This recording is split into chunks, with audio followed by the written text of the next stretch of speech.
béni la grâce de Dieu dans ma vie, encore une fois de plus aujourd'hui. Je le dis, lorsque je suis arrivé dans cette église, j'ai rencontré l'apôtre. Je ne sais pas pourquoi, à chaque fois que je priais sur l'esprit de mort sur moi. Esprit de mort, je ressens mon corps. Je n'avais aucun repos comme douleur, peut-être je l'ai dit que. Mais il priait à chaque fois, toutes les fois qu'il a eu à prier sur moi, j'étais sur l'esprit de mort. Un jour, je vous ai fait part d'un rêve que j'ai eu, qu'une voiture m'a suivi dans le rêve pour venir me cogner. Et j'ai dévié, je suis allé tomber. Quand la voiture revenait, j'ai commencé à crier dans le rêve, Seigneur Jésus, sauve-moi, je ne vais pas mourir.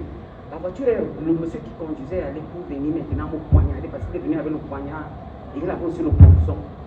Quand j'ai pu m'éclipser, quand j'ai pu fuir, c'est mon petit frère qui me suit derrière, qui était venu.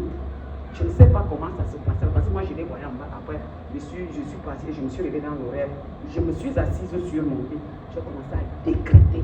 J'ai dit, toi, esprit de mort, je te renvoie à l'esprit du corps. Esprit d'accident, je te renvoie. Esprit d'agression, je te renvoie. J'ai prié comme ça pendant des jours. Parce que je fais ce rêve le même jour que je fais l'ancien rêve, le 6 décembre 2024, où je m'étais fracturé le pied. Le 6 décembre 2025, j'ai eu le même rêve. Quelques jours après, le 30, on m'appelle, on me dit, mon petit frère, tu es sa fille. Je dis, hein? On me dit, il a tapé sur sa fille et elle est morte. J'ai dit, Dieu, tu restes Dieu.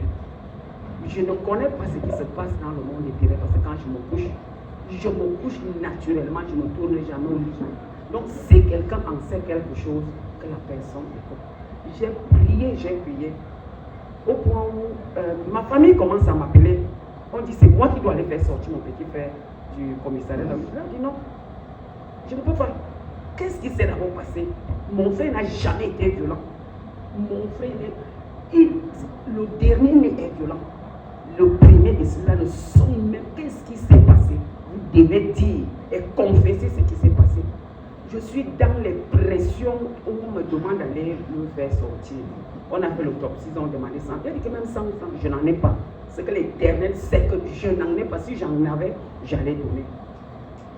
Ils font des bruits partout. Là aussi, si je connais par exemple la dame, quelqu'un de ma famille va venir commencer à m'insulter et dire comment j'ai toujours l'argent, je ne veux pas donner.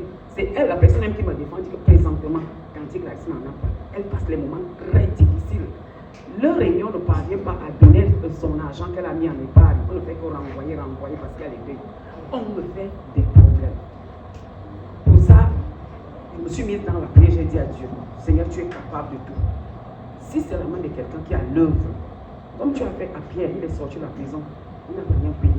Fais grâce. Tu as fait sortir Paul de la prison, il n'a rien payé. Mais c'est ta grâce, ce n'est pas le mérite. Si c'est pour les péchés, nous vivons dans le péché, nous sommes nés dans le péché, nous avons grandi dans le péché, nous avons grandi comme les rats, nous sortons le matin, nous entrons le soir, on ne connaît pas prier, même pour manger, on n'a jamais prié chez nous.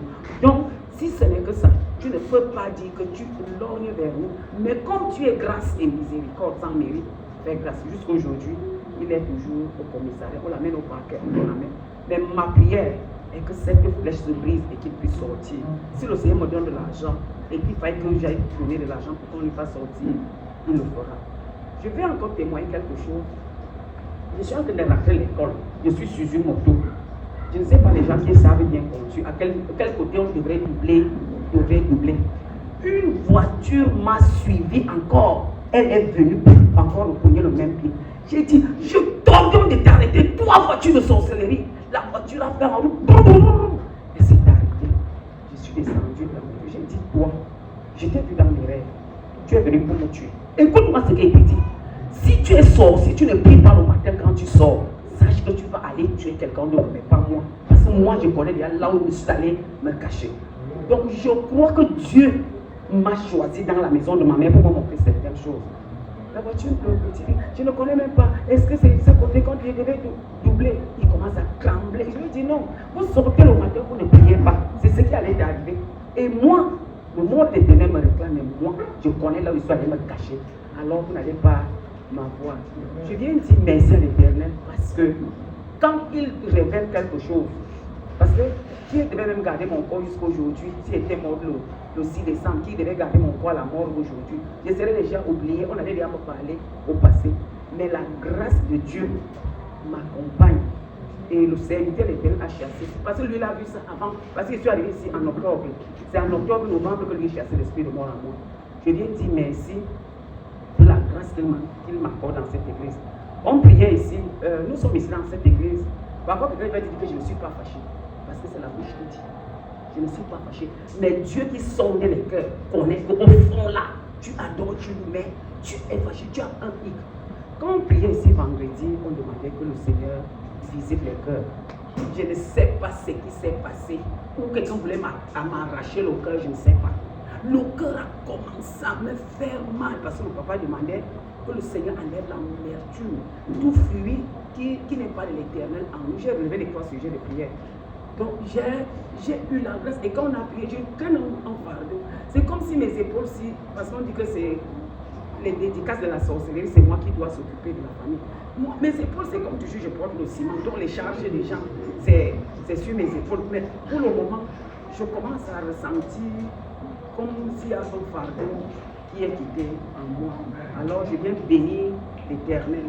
Et pour tourner, pardon, vous allez m'excuser, je vais chanter, s'il vous plaît. Adorons-le, adorons Jésus.